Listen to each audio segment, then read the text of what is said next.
todos despiertos después de nuestro almuerzo. Es más, muy interesante las palabras de señor Campos, ¿no?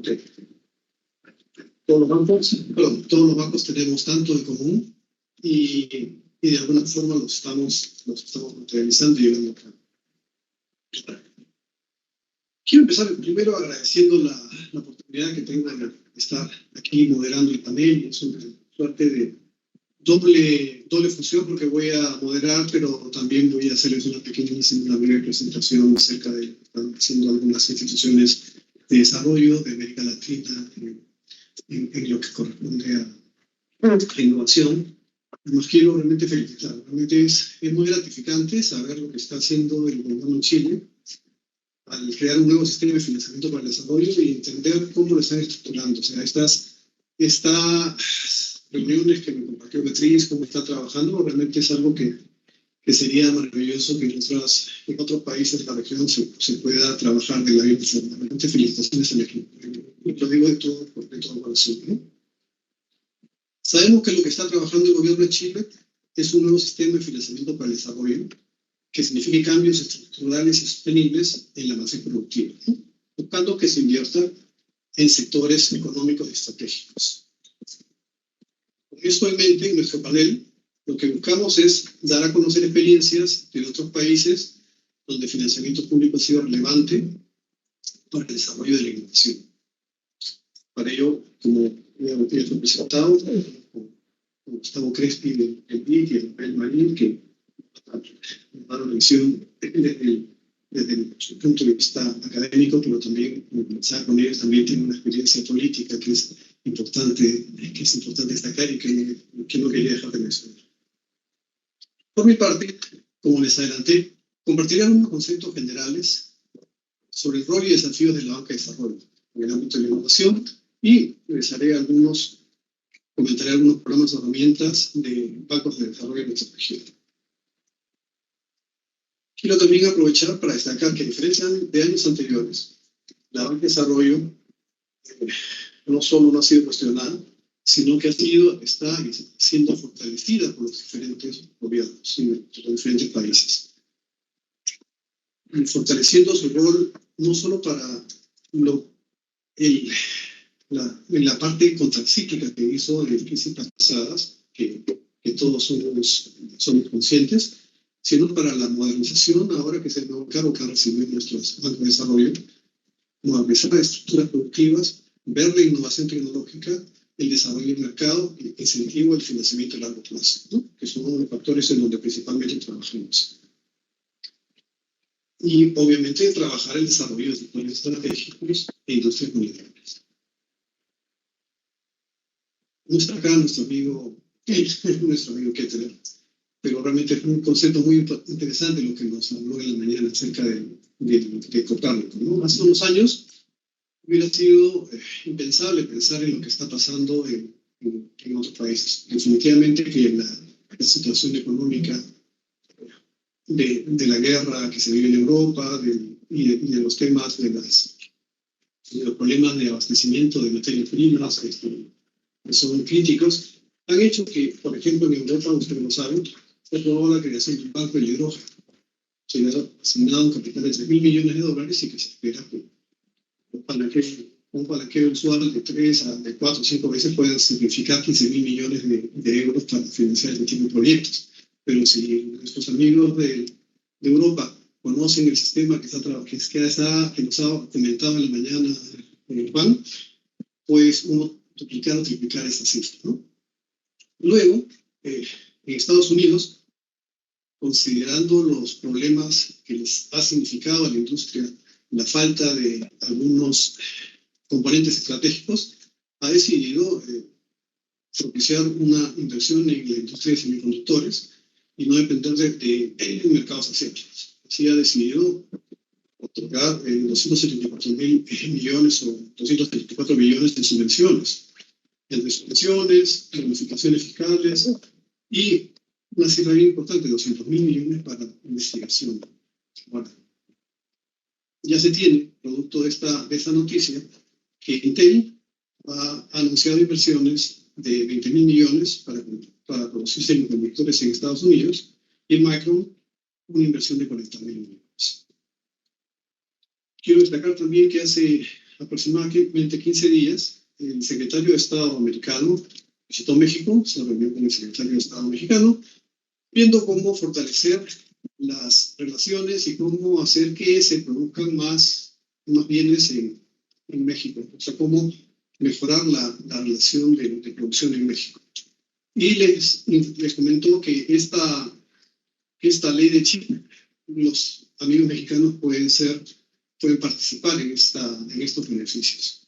No solo para producir chips, sino lo que mencionó, palabras textuales, para producir impresoras, obviamente en Estados Unidos, como se está dando las consecuencias de esta guerra, de estas faltas de materias primas o de productos terminados, está abriéndose de tener proveedores más cercanos. Estos son cambios en el paradigma. O sea, lo que pasó hace unos años con la globalización, que vamos a producir donde sea más barato, ahora es, ok, más barato sí, pero tenemos que asegurarnos la disponibilidad, porque si no hay un costo muy alto en el desabastecimiento. También dentro de la relevancia que tiene la banca de desarrollo, en la mañana escuchamos a nuestro amigo Obama de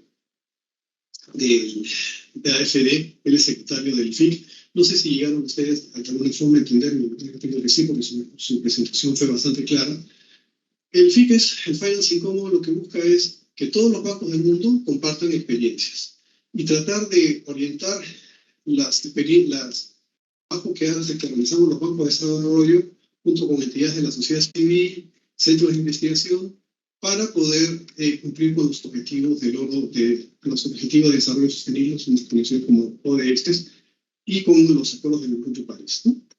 Entonces, nosotros como líder participamos en el Steering Committee de la FIC. O sea, hace 2 días tuvimos una reunión previa a la reunión que va a haber el 15 de octubre en Abiyán, en África, donde todos los países van a presentar sus propuestas. Nosotros como líder vamos a participar en un panel y que también guarda referencia con lo que se convirtió en la mañana, ¿no? Es cómo atraer inversiones del sector privado para financiar infraestructuras, ¿no? Que ese es un tema transversal y común para todos los países del globo, porque en otras participamos con el G20 y el TSI también tienen el mismo problema, ¿no? O sea, los fondos que dispone la banca de desarrollo, los bancos tan grandes como el gobierno son suficientes para cubrir todo el déficit de infraestructura que se tiene. Ahora, tiempos actuales nos presentan grandes desafíos.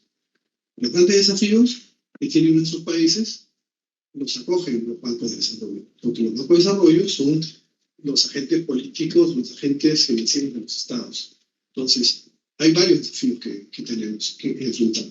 Apoyo estructural, porque tenemos que tener la seguridad alimentaria, financiamiento de proyectos con generación de energías renovables, el fomento de emprendimientos que generan oportunidades de empleo, como fue comentado antes, desarrollo de programas de financiamiento para el ahorro y eficiencia energética, liderazgo y financiamiento de proyectos para mitigación y adaptación al cambio climático, reducir el déficit y mejorar la calidad de infraestructura de entrega, ¿no?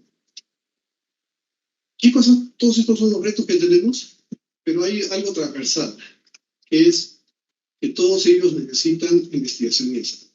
Entonces, nosotros sabemos que la comunidad, los países que tuvieron al principio, que han desarrollado bastante, al principio comenzaron con un tema de producción con bajo valor agregado, basados en ventajas competitivas de mano de obra más barata, luego pasaron a otro estadio con mayor inversión de capital, pero luego estas economías están llegando a una etapa superior de producción basada en el conocimiento.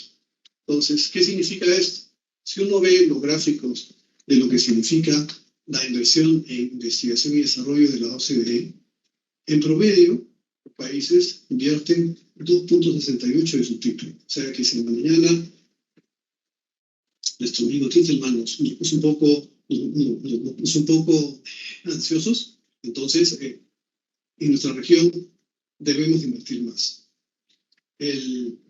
Chile invierte el 0,36%, a pesar, y es el país de América Latina que invierte más, mientras que países como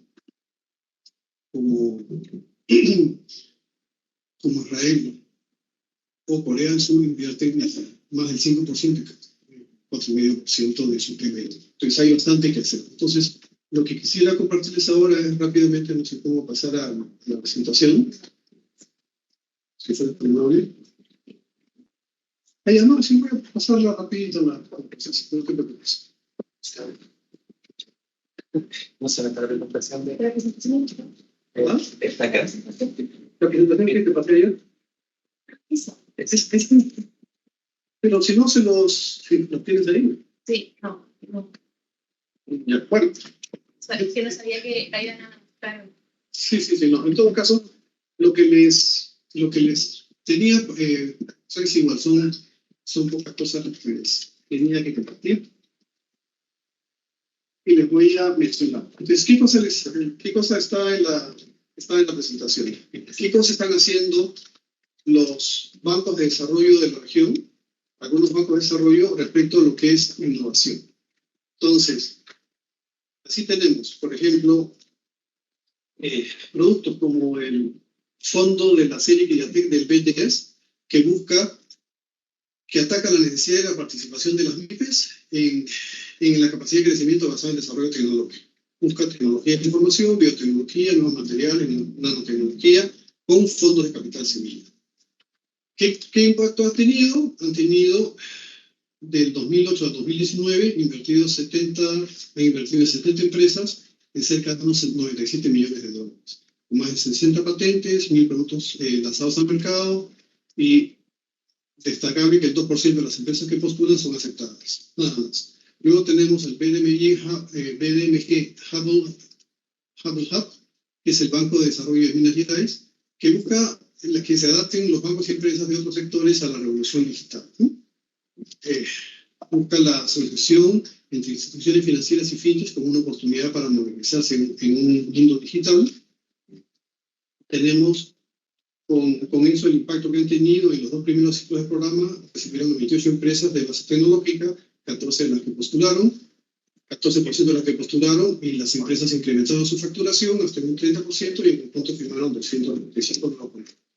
Hay una serie de empresas que han participado en este proceso. Luego otro es el Hub de Innovación del Banco Nordeste. Lo que quiero decirles con esto es que hay varias entidades de desarrollo de la región que están invirtiendo en esto, que es conectar soluciones tecnológicas de las startups a las necesidades comerciales de la región nordeste de Brasil, desarrollar cultura e innovación, capacitar a los empleados para que actúen como empresarios corporativos, ¿no? Y esto está llevándose desde el 2017 hasta el 2020. Y el Centros de Desarrollo Tecnológico de FINA México, que ha creado, que busca solucionar el atraso tecnológico de la pequeña y mediana agricultura, ¿no? Entonces tienen los CDTs, que son unidades de servicios tecnológicos formadas por varias unidades de producción. Y busca mejorar habilidades y competencias de los pequeños agricultores. Se han tenido resultados positivos. Los beneficiarios que recibieron crédito mejoraron 22%, con solo apoyo tecnológico, el 33% cuando recibieron ambos, cuando recibieron solo apoyo tecnológico. Cuando recibieron ambos, la mejora se llegó a un 45%. Brindan también garantías tecnológicas para estimular la adopción de innovaciones tecnológicas. Esto es, aseguran una producción respecto a lo que están viendo. Y finalmente es el fondo de fondos de NAFIN México, que administra compromisos de inversión por más de 2 millones, se invierte con fondos mayores de 15 millones que busquen apoyar empresas efectivas, ¿no? Estas son las experiencias que tenemos de la región. Lo que quería destacar es que las primeras de ellas, en el fondos han ganado el premio premio Dalí en el Banco de Innovación de Chile. Bueno, entonces quisiera invitar a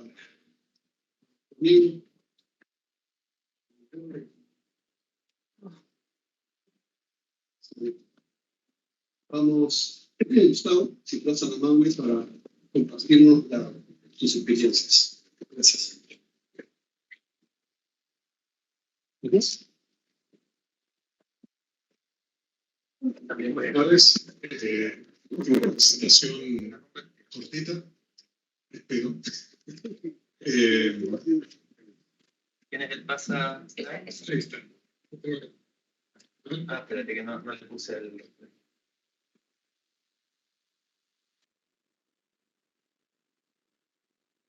Que nos baila ahí.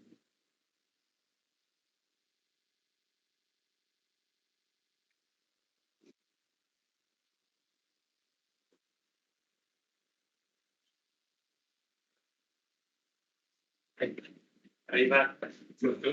¿Salió? Bien, bueno. ¿Hasta dónde no tengo que apuntar para que esto se mueva?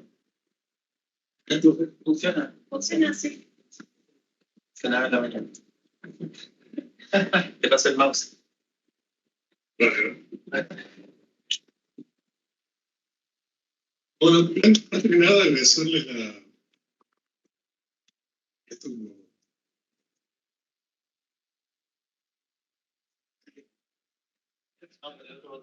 ¿Ahí? Bien. Bueno, miren, gracias, empecemos de vuelta. Gracias por la invitación a compartir un poco lo que el banco cómo estamos mirando el banco en este momento, el tema de financiamiento de la innovación y algunas experiencias internacionales o del propio banco que hemos venido trabajando recientemente. Primero les voy a contar cómo abordar el tema del financiamiento de la innovación según algunos estudios de caso de países. Terceros, el tema que creo que es más importante, que es las capacidades que se requieren para hacer esto, y algunas conclusiones. Con respecto al financiamiento de la innovación, y acá me voy a colgar un poco de la presentación anterior y la de esta mañana de Daniel Titelman de CEPAL.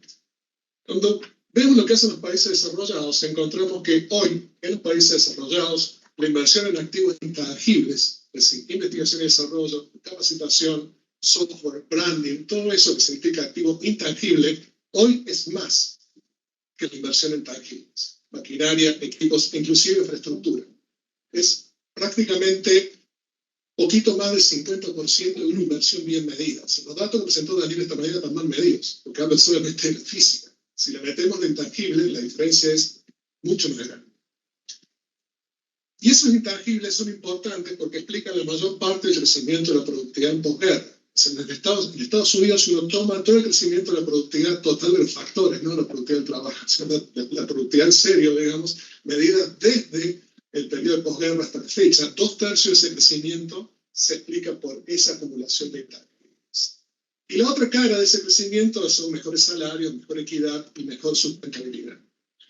Los países de América Latina invierten poco en tangibles, pero invierten muy poco en intangibles. En Chile, según los datos que nosotros tenemos, o que en algún momento me puse a mirar, encontramos que mientras el 13% de las empresas invierten en activos tangibles, solamente un 5% invierte en intangibles. Cuando el país desarrollado al revés, hay más que invierten en intangibles que los que invierten en intangibles.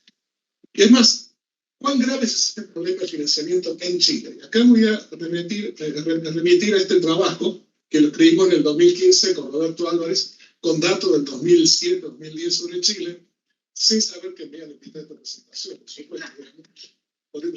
invito a que lean el artículo, cualquier observación a Roberto Álvarez, si les parece bien, ¿qué es lo que encontramos en este artículo? Encontramos con que el problema de financiamiento de la innovación en Chile es mayor. Si eliminásemos las restricciones, es un modelito donde simulamos un contrafactual con restricciones financieras y un contrafactual sin restricciones financieras. Si ese contrafactual existiese, es decir, si no hubiese restricciones financieras en Chile, para la innovación, la tasa de innovación sería el doble de lo que actualmente. En lugar de ser el 30% según la encuesta de innovación, más o menos, sería alrededor de un 60%. Pero además encontramos que estas restricciones eran particularmente muy severas en las micro y pequeñas empresas, que eran mucho más importantes en sectores de servicios y sobre todo de servicios intensivos en conocimiento por que era por sobre manufactura o agricultura, que afectaba fundamentalmente las innovaciones en productos, no así las innovaciones en procesos, y que afectaban fundamentalmente los componentes intangibles de la inversión. Las restricciones financieras, mientras afectaban muy marginalmente el componente tangible de la inversión e innovación, deprimían por 4 veces el componente intangible de esa inversión. Y además encontramos que estas restricciones eran específicas a la innovación y no para cualquier inversión. Si jugamos con nuestra variable de restricción financiera para innovación y se la poníamos a la inversión física, no daba nada. Si agarramos las variables de restricción a la inversión física y la metimos en la restricción a inversión e innovación, tampoco daba nada. Solamente si encontramos una variable que mide restricción a la inversión, restricciones financieras a la inversión e innovación, es que encontramos estos resultados. Son específicas a la innovación y no a cualquier otra cosa. Por lo tanto, creo que está bueno esto, porque esto lo creímos en el 2015, de ahora que empecemos a entender el problema. Entonces, hace 7 años que estamos hablando con esto, es bueno empezar a usarlo. ¿Cuáles son los problemas que uno enfrenta al momento de financiar la innovación? Tenemos que tener en cuenta que los proyectos de inversión en activos intangibles, que tienen mucho intangible, en realidad adolecen de 2 grandes clases de problemas. Primero, hay problemas que afectan los retornos privados de esos activos. Uno de esos problemas es la propiedad parcial, apropiabilidad parcial. Buena parte de la inversión en intangibles es conocimiento, y ese conocimiento tiene propiedad de bien público. Por lo tanto, tiene efectos de derrame o externalidades. Y eso me afecta el retorno privado, pero no el social. Pero también para llevar una idea al mercado se requiere no solamente financiamiento para llevar a cabo esa idea, sino además para hacer un montón de inversiones complementarias para poder innovar. En capacitación, en laboratorios, en infraestructura de la calidad, en logística, y coordinar los incentivos de los proveedores de todos estos insumos complementarios es complejo. Y este problema de inversiones complementarias afecta al retorno privado y al social, los dos. Es decir, no tengo las inversiones complementarias, las inversiones en innovación, en ideas, van a tener poca rentabilidad privada y poca rentabilidad social. Segundo, aún si tenemos buenos retornos privados, tenemos la segunda cara de la moneda, que es los problemas que afectan el financiamiento. Problemas de cumplimiento de contratos, los problemas de asimetría de información, los problemas de aversión al riesgo, son problemas que sabemos todos afectan a cualquier inversión. Pero que en el caso de inversiones intangibles son aún más graves, o más severos. ¿Por qué? Porque son inversiones que tienen un retorno mucho más incierto, tiempo de gestión más prolongado. Los innovadores a su vez son reticentes a contarte de qué se trata el proyecto por el otro problema, por el problema de las externalidades. Son mucho intangibles, o sea, muchos ingenieros, por ahora no nos podemos usar como colateral a los ingenieros. Sería una buena idea, porque en el momento se hizo, ahora no, digamos. Entonces, la pregunta que hace el financista es que es creíble que este señor me va a volver la plata, si la plata la va a gastar el ingeniero, si los ingenieros van a estar trabajando hoy en mi empresa, y mañana no vinieron si fueron a la empresa del lado. Entonces, los bancos, en ese escenario, me van a pedir un retorno muy superior al requerido por el innovador invirtiendo en sus propios fondos, o directamente no me van a financiar. Entonces, tenemos 2 problemas, tenemos 3 problemas, ¿no? Tenemos el problema de la propiedad financiera, el problema de la falta de colateral y el problema del acceso a insumos complementarios. Como bien dice nuestro mentor Eduardo Fernández Arias, José Miguel, junto con sus colegas en el 2020, cada problema con su instrumento. Si nosotros tenemos un problema de propiedad incompleta, externalidades solamente, que no tenemos problema de colateral, que no tenemos problema de acceso a insumos complementarios, la solución es el crédito blanco. ¿Por qué? Porque tenemos que compensar por las externalidades. Es más, si las externalidades me deprimen el retorno privado, pero lo dejan por encima de la tasa de oportunidad del mercado, no pasa nada, porque el proyecto va a ser igual. O sea, solamente si las externalidades son suficientemente fuertes que me hace que ese retorno privado sea por debajo, caiga por debajo de la tasa de oportunidad, es que algún tipo de compensación tengo que meter. Compensar por un crédito blando siempre es mejor que compensar 100% con un subsidio, porque por lo menos una parte me voy a recuperar. Entonces, en el extremo del crédito blando tiene subsidio. Si el problema de propiedad incompleta, si el problema no es la propiedad incompleta, sino un problema de falta de colateral, y también tengo acceso a los insumos complementarios, eso tampoco es un problema, el instrumento es la garantía. ¿Y por qué es una garantía? Porque es más barato y no afecta precio. O sea, si te falta colateral, la solución es que te den colateral, que es la garantía. No es el subsidio, pero el subsidio te va a bajar el costo de todos aquellos proyectos que tienen colateral. Y eso no es eficiente. Y si el problema no es ni apropiación incompleta ni falta de colateral, pero sí acceso a insumos complementarios, algún tipo de extensión tecnológica tenés que tener para poder dar esos insumos complementarios.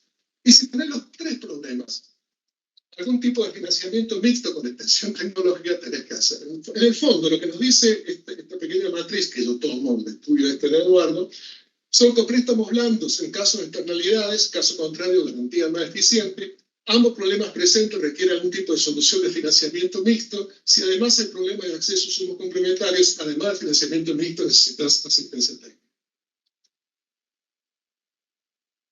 ¿Qué sabemos de algunas de las ventajas de dar crédito a la innovación en lugar de dar subsidios? Que es lo que normalmente se ha hecho en América Latina, claro, y particularmente en Chile. ¿Verdad? Primero, permite una parrilla de instrumentos más variada. Logra, por lo tanto, abordar en forma más integral los obstáculos que afectan a la innovación. Tenemos tres problemas, no uno. Podemos tener un instrumento para los tres problemas. Dos, permite darle sustentabilidad a las organizaciones a cargo de implementar políticas de innovación. Si analizamos el caso de la Agencia Israelí de Innovación, el 50% de su fondo anual son recuperaciones de crédito. O sea que solamente depende de transferencia al Tesoro por el otro 50%. Y permite apalancar el sistema bancario y financiero privado. Una mayor escala sabemos que permite diversificar riesgo, aunque al trabajar con el mundo privado no necesariamente una mayor tolerancia al riesgo debido a los problemas de regulación financiera.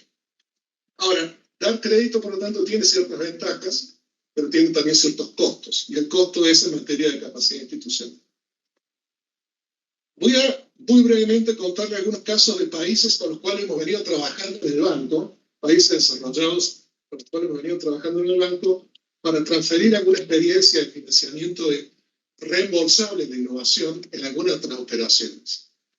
Por lo tanto, digamos que son casos concretos del día a día. El primer caso es el caso del que venimos trabajando hace rato, del Centro de Desarrollo Tecnológico Industrial de España, o CETI. Esta es una empresa pública que depende del Ministerio de Ciencias e Innovación, fue creada en 1977 con un préstamo del Banco Mundial, se movilizó obliga, digamos, con una plantilla de 324 empleados y un presupuesto de alrededor de 1.000 millones de euros anuales.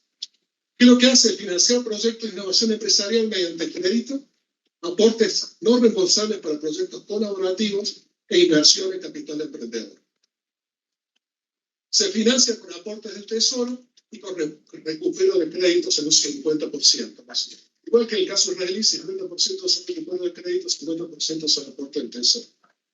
Esto fue importante, por ejemplo, en la crisis del 2008, de cuando durante 3 años no le transfirieron fondos al CEDETI, el CEDETI siguió operando a través del recupero de los créditos que había tenido antes. ¿Cuál es el instrumento estrella? Es el crédito mixto, que es un crédito con tramo no reembolsable, y eso representa aproximadamente el 63% de su financiamiento, mientras que el 17% es crédito convencional, 8% es capital de riesgo y 12% son subsidios directos que van fundamentalmente a los proyectos colaborativos. Un ejemplo, aquí pueden ver un poco la matriz, pero para proyectos que tengan mucho I+D, ellos cubren hasta el 75% del costo del proyecto con una amortización de 10 años, una tasa de Euro fija, y con un tramo no reembolsable que varía entre el 5 y el 30% en función de qué cosa, del tipo del proyecto y del tipo de innovador. Es decir, no es lo mismo un innovador que quiere hacer lo mismo en el País Vasco que en Andalucía, ¿cierto, Juan? Exacto. Que sea el pantalón, que sea el suave del proyecto. La segunda institución con la que hemos venido trabajando también, esta más reciente, es la Corporación Financiera de Tecnología de Corea, COTEC. Lo que busca es facilitar el acceso a financiamiento de pymes y startups tecnológicas con suficiente colateral. O sea, los 3 problemas va uno. El que yo le mencioné, la falta de colateral. Fue creada en 1989 como institución financiera sin fines de lucro del Ministerio de Pymes y Startups, hoy de Corea, antes la Small Business Administration, Small and Medium Business Administration de Corea, y que entrega 4 servicios, 2 principales y 2 accesorios. Los principales son emisión de garantías y evaluación de tecnología, y los secundarios son transferencia tecnológica, capital de riesgo y asesoramiento empresarial. El financiamiento es un fondo de garantías con financiamiento público del gobierno y con financiamiento privado. Si los bancos quieren participar del esquema, tienen que contribuir al capital del fondo. Y son garantías para inversión, en adopción de tecnología por parte de pymes y por parte de startups. ¿Cómo está estructurado? El fondo más o menos es un fondo que la última vez que vi estos números, en el 2018, tenía 20.000 millones de dólares comprometidos en garantías en el mercado, en ese momento, contra un fondo de garantía de 1.500 millones de dólares, lo cual da un apalancamiento aproximadamente de 14 veces, por regulación el límite es 20 veces. Desde 1990, cuando se creó la institución, habían hecho 670.000 evaluaciones tecnológicas, y la tasa de morosidad es alrededor del 4%, 4,4%, lo cual se le dice bastante razón. Lo que es interesante son las capacidades. Para hacer esto, lo hacen a través de 60 centros de evaluación tecnológica que emplean 1.304 empleados, de los cuales, bueno, ahí no se ven muy bien, pero son alrededor de 700 de esos empleados son evaluadores tecnológicos, y de esos 700, alrededor de 240 tienen doctor. Bien. Y la clave es el sistema, y en esta es la cooperación técnica que hemos venido trabajando con ellos en varios países, es el sistema de evaluación tecnológica. Es el Korean Credit Rating Score, que lo llaman, que está sofisticado, que está patentado. Pero que sí hay una versión peruanizada. Como siempre, si se funciona en Perú, funciona en el resto, digamos. Entonces, debiera, digamos, funcionar. El otra institución con la que hemos venido trabajando es el BPI de Francia. Es una institución relativamente nueva, fundada en 2013, mediante la fusión de varias instituciones públicas de financiamiento del desarrollo industrial, y absorbe la Agencia de Innovación como parte de una de las instituciones que fueron fusionadas en 2013, institución de 2.300 empleados, 48 oficinas a lo largo del territorio, instrumentos de financiamiento de la innovación, subsidios para la fase de pre-innovación, préstamos blandos para la fase de llegada al mercado, préstamos para que la startup salga a levantar capital e inversión en capital en la cuarta fase. Son los instrumentos alineados con la fase en la cual se encuentra el desarrollo de la empresa. La colocación en innovación de los diferentes instrumentos de alrededor de 5.000 millones de dólares anuales. Pero además se entrega garantías. Las garantías son a las instituciones financieras que cofinancian las pymes, siendo las garantías elegibles garantías para innovación, para el setup de la empresa, para las adquisiciones, la internacionalización, capital de trabajo y expansión. Entonces, más o menos el esquema es que el banco financia pymes innovadoras mediante financiamiento directos, con subsidios y préstamos, y garantías cubriendo hasta el 70% del riesgo en el que incurren los bancos privados e inversores en la pyme innovadora. Igual de lo que decía esta mañana, el banco invierte directamente en la empresa o presta directamente en sociedad con un banco comercial. No directamente, no sola, sino con un banco comercial. Pero ese banco comercial le absorbe parte del riesgo a través del Estado. Justo la semana pasada, por casualidad, me invitaron a una evaluación de impacto de este programa en Francia. No estuve en Francia, fue virtual, lamentablemente. Y mostraron resultados sumamente interesantes, con un crecimiento contrafactual, con un crecimiento del 10% del empleo, 6% de las ventas, 5% de valor agregado y 8% de las exportaciones, relativo al grupo de control luego de 3 o 4 años de haber recibido el apoyo, sin ningún tipo de efecto todavía. Y en América Latina hemos transferido, yo no quisiera decir que estas son buenas prácticas. Primero porque no existe la buena práctica. La práctica es la que uno pueda aplicar en el contexto donde está. Y decir que estas son buenas prácticas para América Latina es ridículo. Lo que hay son, lo que son en banco le damos buenos matches. Algunas de estas cosas pueden funcionar en América Latina, otras no. Y mientras no funcionan en América Latina se generan capacidades para que funcionen. Entonces, en este proceso yo diría de hacer el matching entre la buena práctica y las capacidades, en algunos casos hemos transferido algunas de estas experiencias, como el último caso ha sido la operación que recientemente probamos con la Agencia de Fomento del Estado de Sao Paulo, que desenvuelve Sao Paulo, que es una institución financiera establecida en 2010, dependiente de la Secretaría de Hacienda del Estado. Históricamente venía financiando capital fijo y trabajos y capital de trabajo en MIPYMES y administrando fondos de DC, de capital de riesgo, que se llama el Banco del Emprendedor para los paulistas.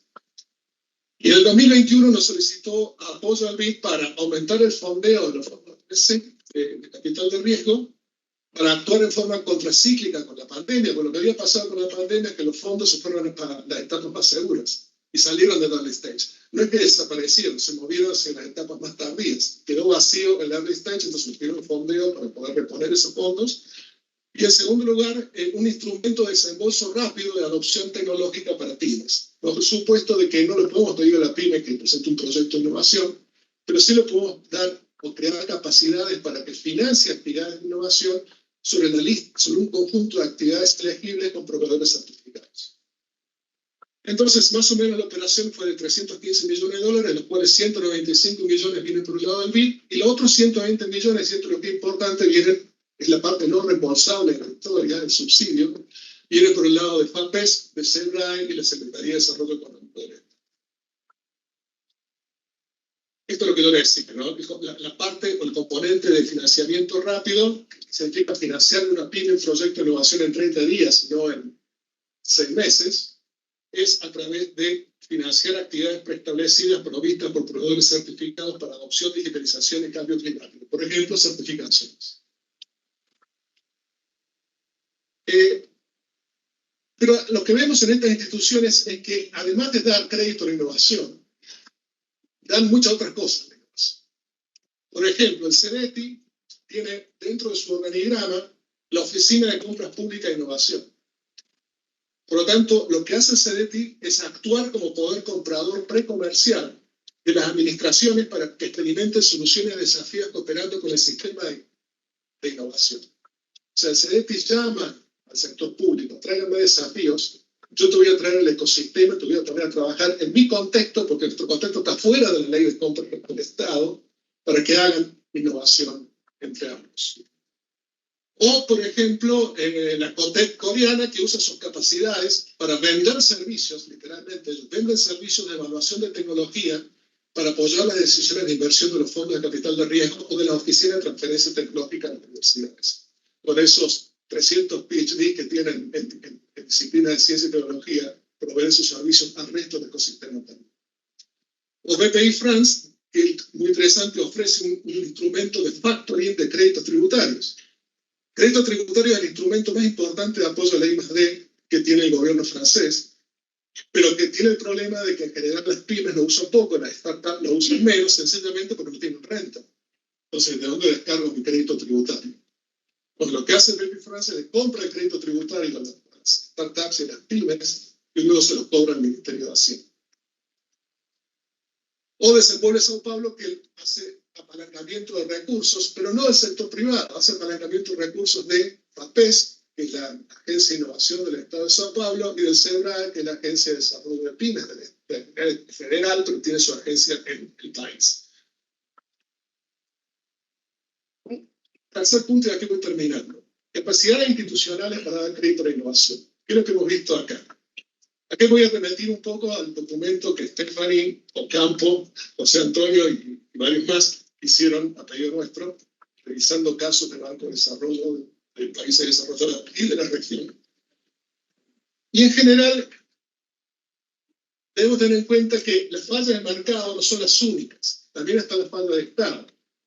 Y sin la capacidad institucional adecuada, esa falla de Estado pueden terminar siendo peor que la falla del mercado. Abordar la falla del mercado no es solamente proveer financiamiento.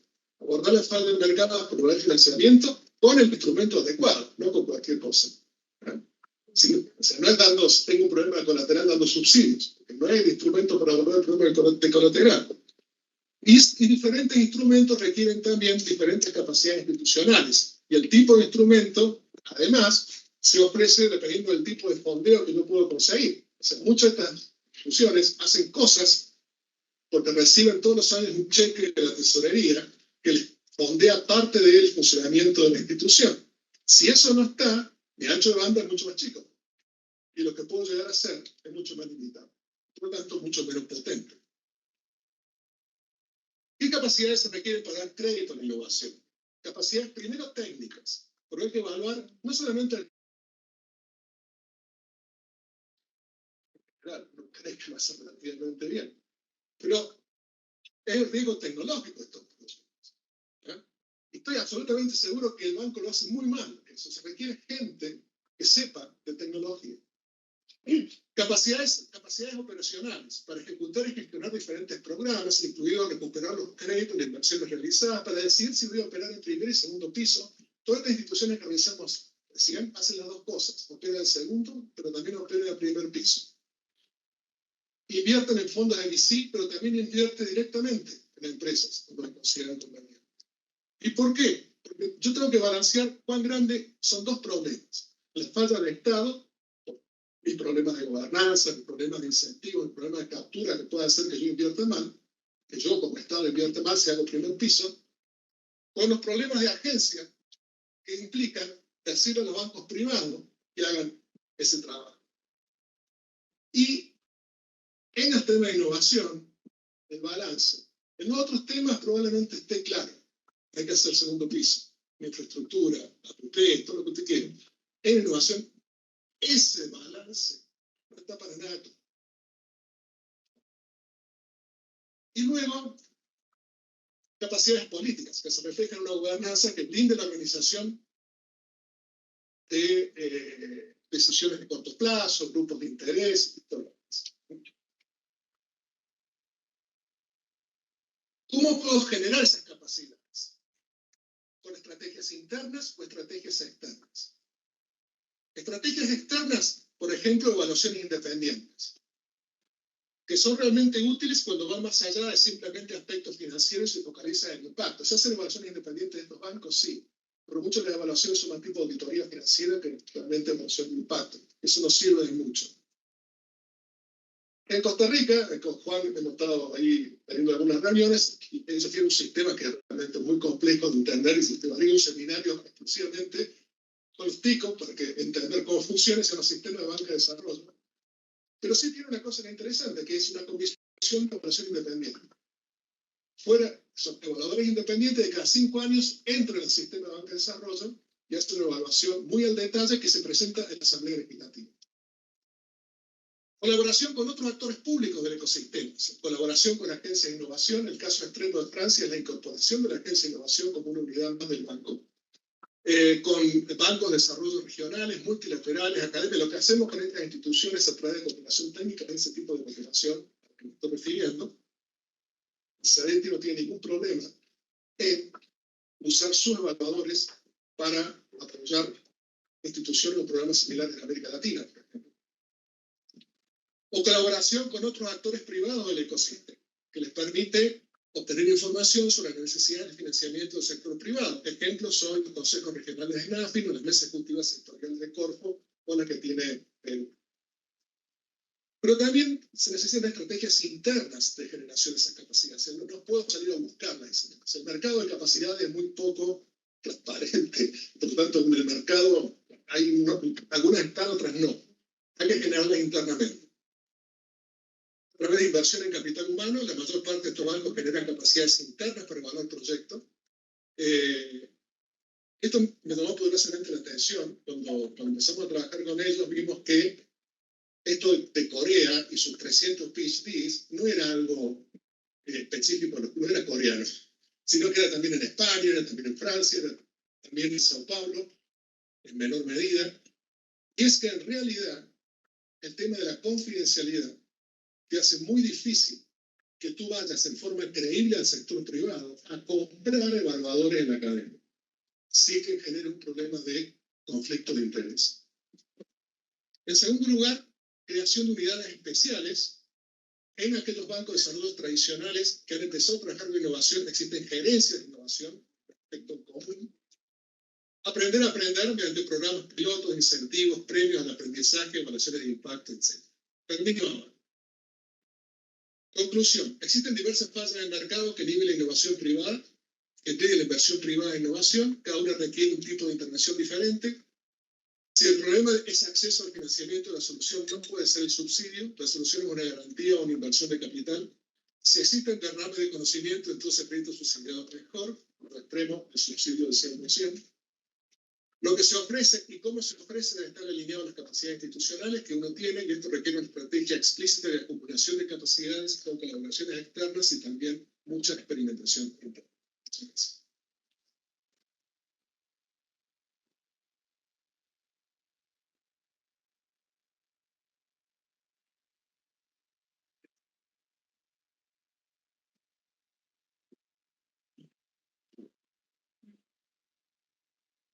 Buenas tardes, muchísimas gracias.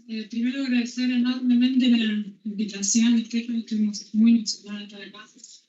Difícil, la presentación la última, después de Gustavo, que hizo una presentación súper completa y creo que de alguna manera voy a llevar la discusión a un plano un poco más general. Me voy a basar un poco en la experiencia, en lo que conozco de haber trabajado mucho tiempo en temas de política de innovación y política de ciencia y tecnología, mucho con casos de Argentina, pero también un poco ahora más recientemente también en Chile. Y voy a referirme particularmente a dos desafíos en particular. Y un poco creo que la presentación en ese sentido es bastante complementaria a lo que yo sé hablar. Así que, entonces, el primer punto que quiero cubrir, voy a ir bastante rápido porque creo que Gustavo ya lo cubrió en parte, pero quiero traer algunos elementos adicionales. Es, bueno, ¿por qué invertir? ¿Por qué la inversión pública en innovación? ¿No? Y cómo han ido cambiando esos por qué con el tiempo. La justificación de por qué hay que invertir en innovación. Porque eso ha ido cambiando sustancialmente con el tiempo. Después, bueno, ¿qué actividades y capacidades hay que financiar? Gustavo habló bastante de los instrumentos. Yo lo que quiero un poco es hablar de qué es lo que hay que considerar, tener en cuenta cuando empezamos a pensar el tema de la captura de la renta de esas inversiones en innovación. Esta captura han pasado varios años desde que empezamos a discutir que la innovación es importante, que hay que financiarla, y creo que los países de América Latina hemos hecho una evolución positiva en esa dirección, con vaivenes, con todas las dificultades que podemos tener, hay una evolución, pero llegó el momento entonces de empezar a reflexionar temas de captura de la renta. ¿Qué significa? ¿Quién se termina quedando con la renta de esa innovación y qué necesitamos entonces para realmente que esa renta quede en términos de beneficio social, pero también en los países donde se invierte? Finalmente, voy a hablar de cómo lo hacemos, porque, bueno, se habló bastante esta mañana, estamos en un momento extremo de crisis, hay un tema muy fuerte de... hay una incertidumbre muy grande, está en cuestión mucho de lo que nosotros suponemos como dado, que hemos supuesto como dado por muchos años en relación a los beneficios de la innovación, hoy ya no están tan claros. Entonces hay un tema muy fuerte importante cada vez más de legitimar todo esto que nosotros estamos discutiendo y que estamos dando por supuesto, porque hay una sociedad que está haciendo otras demandas y que no necesariamente ve las cosas de la misma manera que nosotros. Entonces voy a cubrir con algunos ejemplos de algunas estimaciones que hemos hecho recientemente este último tiempo. Bueno, palabras claves que van a aparecer en lo que voy a presentar yo son, bueno, cooperación público-pública, cooperación pública o privada, creo que ya se viene aceptando bastante, de todas maneras sigue siendo un tema fundamental, pero va a aparecer mucho en lo que yo voy a contarles, el tema de público-público, el tema de coevolución de las capacidades de las distintas partes del sistema, y las capacidades políticas que están asociadas a la innovación, a los gastos de innovación y la inversión en innovación. Porque hay una gran parte de la rentabilidad de la innovación que tiene que ver con poder defender esa innovación y hacer que esas innovaciones lleguen al mercado y se instalen en el mercado. Y para que lleguen al mercado hay una gran parte de capacidades políticas, tanto por parte de las empresas como por parte de las agencias regulatorias. Y bueno, el otro es el que ya lo mencioné, negociar y digital. Entonces, bueno, los por qué clásicos, bueno, la innovación obviamente está asociada, ¿por qué financiada? Está asociada a ideas dominantes, pongo progreso entre comillas, porque justamente estamos en un momento como todo esto está en discusión. Entonces, de alguna manera tenemos que empezar a repensar qué pensamos, qué es lo que trae de buena la innovación. Pero en principio podemos decir que, en general, los países y los actores que innovan les va mejor en términos de varias métricas, pero además también la innovación afecta nuestra calidad de vida y nuestras posibilidades de solucionar los problemas que enfrentamos sociales, ¿no?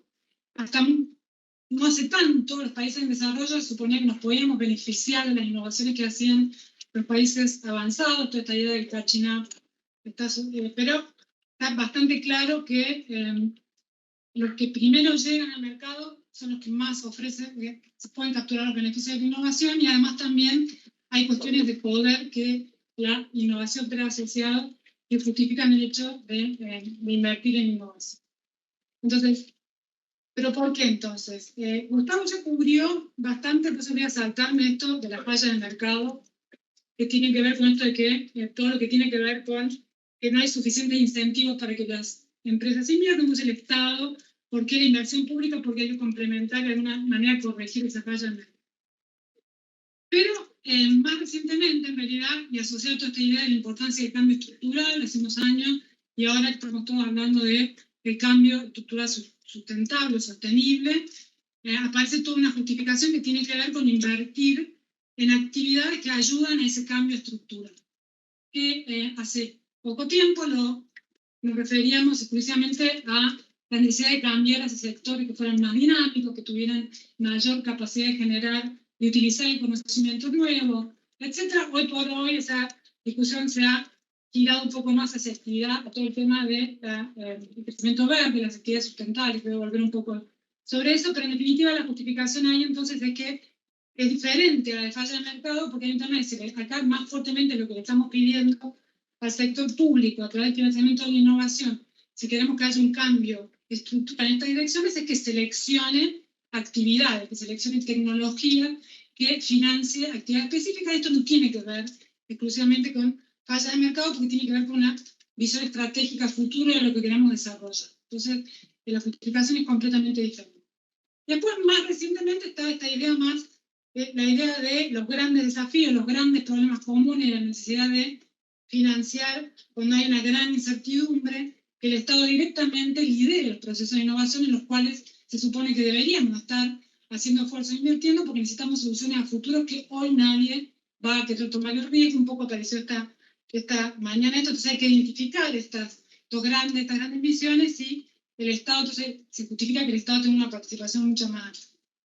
Con estos argumentos, de alguna manera, podemos decir, y esto ya lo dije al principio, con distintas variantes, con distintos énfasis, etcétera, creo que en los últimos años en América Latina se aceptó la idea de la importancia de la innovación y hemos evolucionado hacia una institucionalidad específica para el financiamiento de la innovación, con distintos formatos en distintos países, pero tengo algunos datos de Argentina, pero no lo voy a pasar porque quiero pasar a tengo punto que me parece más importante, simplemente decir que, en definitiva, también ya lo dijo Gustavo, si miramos cuantitativamente, estamos lejos de lo que deberíamos estar invirtiendo en investigación y desarrollo, innovación, etc.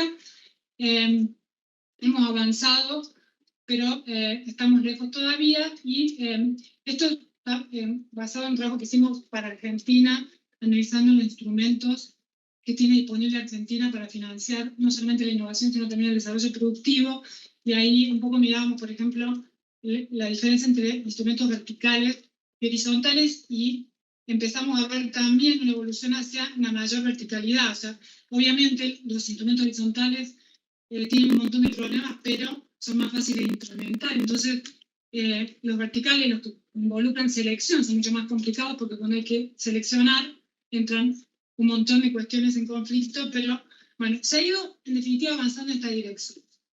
Pero entonces la pregunta ahora es, ¿cómo capturamos los beneficios? ¿Estamos capturando los beneficios de esa innovación, de esos gastos de innovación que viene haciendo el sector público o que ha venido haciendo durante los años?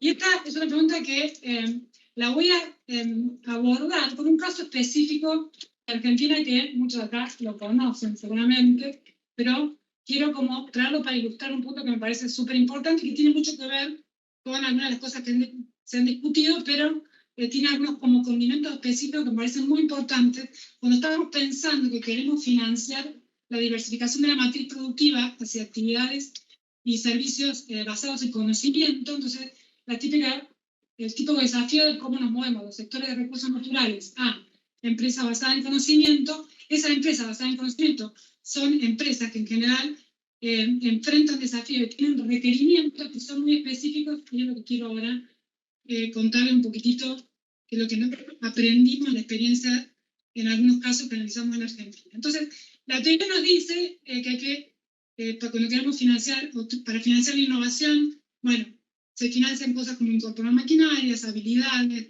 revisión de patentes, acuerdos y, bueno, la estrella, investigación y desarrollo. Gustavo habló entonces bastante, se habló ya bastante de los instrumentos, pero lo que yo quiero decir, lo que les quiero contar es que, desde mi punto de vista, en base a estos análisis de casos que venimos trabajando, esto no es suficiente. Entonces quiero mostrar el caso de esta empresa Bioceres, y hay otras. Esto que dice BIFA, porque es una empresa que se llama BIFA en Argentina. Entonces, esta empresa es una empresa que empezó en el 2001 con una iniciativa así público-privada, súper interesante, porque eran un grupo de agricultores que se acercó al sistema científico y dijo: queremos utilizar el sistema científico para hacer innovación en frontera para el sector agropecuario, queremos generar eventos biotecnológicos porque vemos que en el sector de semillas, que es, bueno, en general insumos para el agro, pero en particular semillas, las multinacionales están capturando la mayor parte de la renta de la innovación porque se han orientado hacia la producción de eventos biotecnológicos. Bueno, fue una empresa que recibió muchísimo apoyo y financiamiento del sector público, creció fenomenalmente, hoy opera en 46 países, tiene más de 100 patentes, varias investigaciones de varios institutos de investigación y cotiza en bolsa y tiene un valor de mercado que en el último año solamente se incrementó en el 40%. Tiene varias empresas asociadas. Bueno, es un caso, digamos, de éxito, si ustedes quieren ver desde el punto de vista de la financiación del sector público, y esto es imperfecto y le falta, pero simplemente voy a mostrar a través del frontal solamente. Bioceres es una empresa que realmente podemos decir que viene el financiamiento del sector público a las actividades de investigación y desarrollo. Recibió gran parte de los fondos orientados a empresas en el sector de biotecnología en Argentina. Ahora, un caso exitoso, y lo miramos ahora a la distancia y decimos que es un caso exitoso, pero en realidad fue, si miramos el proceso, podemos decir que fue tortuoso. ¿Y por qué digo eso? Porque la innovación estrella, que es la que de alguna manera le permite a Bioceres, o la que de alguna manera está por detrás de su gran éxito, no es la única, porque también hay una cantidad de activos complementarios y estratégicos muy interesantes de la empresa, pero hay una innovación estrella que es el evento que le otorga bueno, fue aplicado a soja y a trigo, resistencia a la sequía. Esto fue una innovación de frontera, hecho por un investigador que después se asoció a Bioceres de Argentina, que se patentó en el 2004, más o menos, y que de alguna manera muy parecido a los eventos biotecnológicos que estaban haciendo, que introdujeron en el mercado en Argentina las grandes multinacionales. El más conocido es la resistencia herbicida, glifosato, problemático, pero que le permitió una gran captura de renta. Entonces, esta empresa hizo algo similar, resistencia a sequía. Súper novedoso, se patentó rápidamente. Ahora, el proceso de autorización de esta tecnología para llegar al mercado le llevó 20 años. Le llevó casi 20 años a la empresa. ¿Por qué? Porque el sistema regulatorio no estaba preparado. El evento biotecnológico de Monsanto, en su momento resistencia a glifosato y después otra resistencia a insectos, etc., se aprobaron en un año, en un año, de hecho fue fuertemente criticado. En Argentina hay 3 instituciones que intervienen en la autorización de este tipo de tecnología: el SENASA, la CONAVIA, y después una institución que se ocupa o se interesa más por los mercados y va a ser aceptado en los mercados internacionales. Y el problema era que no tenía los procesos, o sea, se desviaba levemente del procedimiento que había seguido en el caso de los eventos biotecnológicos, Monsanto, Syngenta, etcétera, que ya había sido autorizado en sus países por la FDA y que se podía copiar fácilmente. Entonces, Argentina no tenía las capacidades regulatorias, y por más que tenía toda la voluntad política de hacerlo, porque esta fue una innovación de mucho orgullo nacional, como ustedes se podrán imaginar, no la podía autorizar, porque había incertidumbre, o sea, había mucha incertidumbre, mucha presión social. Finalmente, el año pasado se termina autorizando, ahí supongo toda la secuencia, porque aparte de la autorización a nivel interno. Después, como Argentina exporta lo que se produce con ese material, nosotros necesitamos que sea aprobado en Brasil, que sea aprobado en China, que son los dos principales mercados. ¿No? Todo ese proceso, un proceso enormemente tedioso, costoso, desgastante políticamente, todavía se sigue discutiendo en Argentina. O sea, es una tecnología muy cuestionada, porque además requiere el uso de pesticidas, bueno, otro problema aparte, pero fue un proceso muy lento y tortuoso. Entonces, ¿qué aprendimos? Y esto después también lo vimos en muchos otros casos. Se le puso la empresa hasta bife, porque es una empresa que tardó en está haciendo carne artificial. El proceso de investigación y desarrollo, el lanzamiento del producto, el escalamiento, tardaron 3, 4, 5 años, llevan 8, 9 años, todavía no pueden autorizar el evento porque no tienen las capacidades regulatorias, porque es una innovación en la frontera.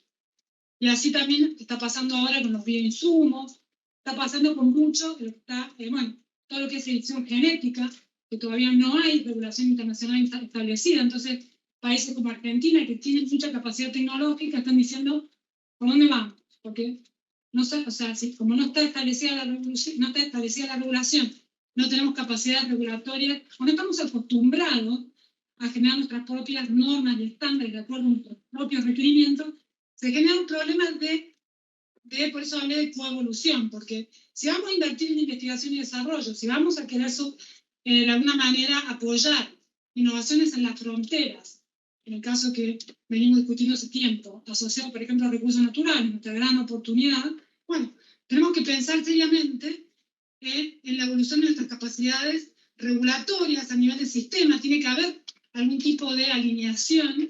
Ahí entran, obviamente, cuestiones de acuerdos internacionales, están cosas que nos tenemos que, de alguna manera, que tienen que entrar en la ecuación, pero hay siempre maneras de encontrar la vuelta para favorecer de alguna manera la actividad tecnológica de las empresas domésticas. Y después también, Gustavo habló de las capacidades complementarias.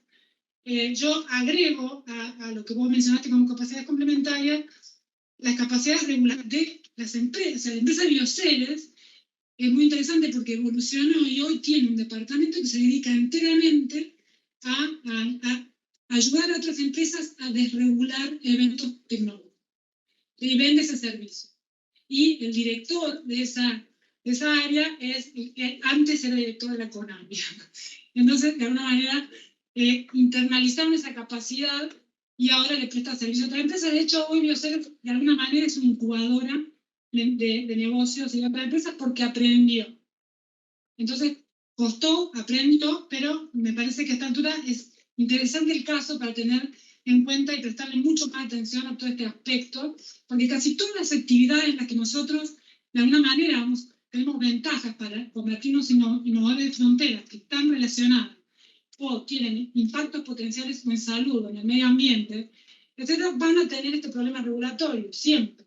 Tenemos nosotros la capacidad regulatoria, vamos a seguir las normas que están de afuera, vamos a generar las nuevas. O sea, hay todo un debate que hay que dar ahí que es súper importante y que no sé si lo estamos dando suficientemente. Y esto tiene que ver, es muy importante porque nos va, de alguna manera, si no, todos estos emprendimientos terminan siendo vendidos a empresas. ¿No? Entonces, paso al último punto. Entonces, ¿cómo lo hacemos? Quiero simplemente, voy a hacer muy rápida porque me quedé sin tiempo y es súper tarde, pero me parece importante y lo voy a mencionar.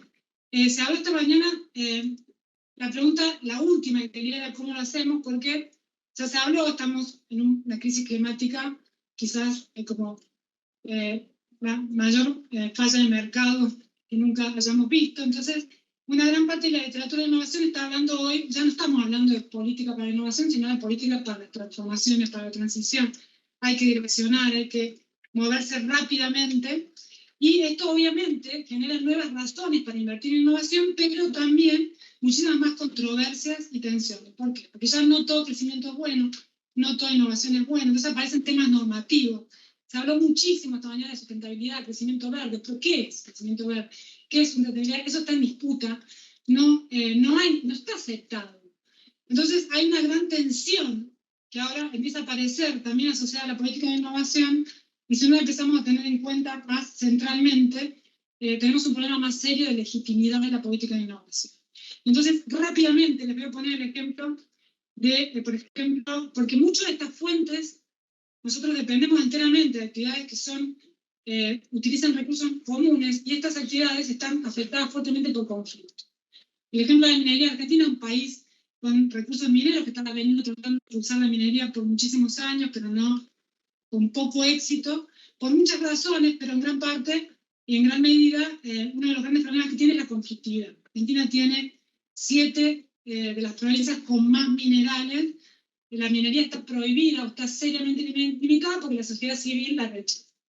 Y bueno, en los últimos años hemos tenido varios eventos de conflictividad que han llevado directamente a frenar los procesos. Chile, hemos empezado ahora, desarrollamos una base de datos que reúne datos de actividad minera con conflictividad, y podemos decir que casi el 50% de la actividad minera mediana y gran escala en Chile está afectada por algún proceso de conflictividad.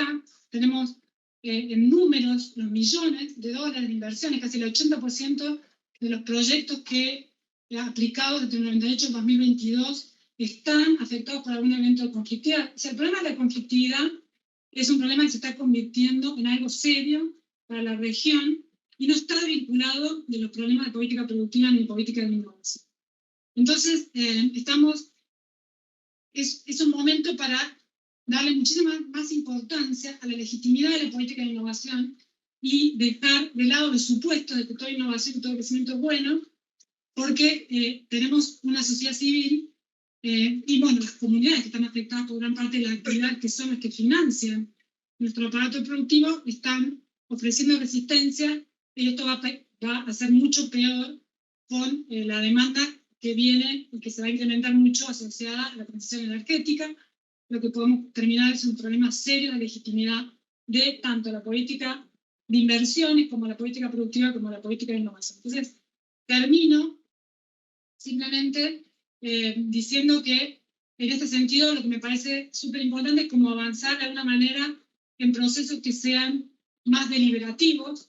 Toda la conflictividad hasta ahora se ha abordado con el enfoque de tratar de eliminarla, de tratar de alguna manera comprar, lo que se llama comprar la licencia social o ganar la licencia social, pero esto no viene dando resultados. Nosotros estamos empezando a juntar los datos porque hay una sensación, pero no hay datos, pero si uno empieza a mirar los datos finalmente realmente no está dando resultados, la conflictividad cada vez peor. Entonces hay que de alguna manera empezar a pensar en sistemas más deliberativos, y hay ventajas de 2 tipos, ¿no? Desde mi punto de vista, pragmáticas y normativas. Pragmáticas porque necesitamos legitimidad de la política, hay temas de eficiencia, hay temas de competitividad. Si realmente estamos hablando de actividades sustentables, la sustentabilidad no es un concepto que se pueda definir en un manual, es un concepto que se tiene que acordar entre las partes, y la sustentabilidad social es tan importante como la ambiental, definida de alguna manera con la cual no todo el mundo está de acuerdo necesariamente. Y bueno, obviamente hay cuestiones normativas y de justicia que son igual de importantes. Cierro y disculpa por no parece. Gracias.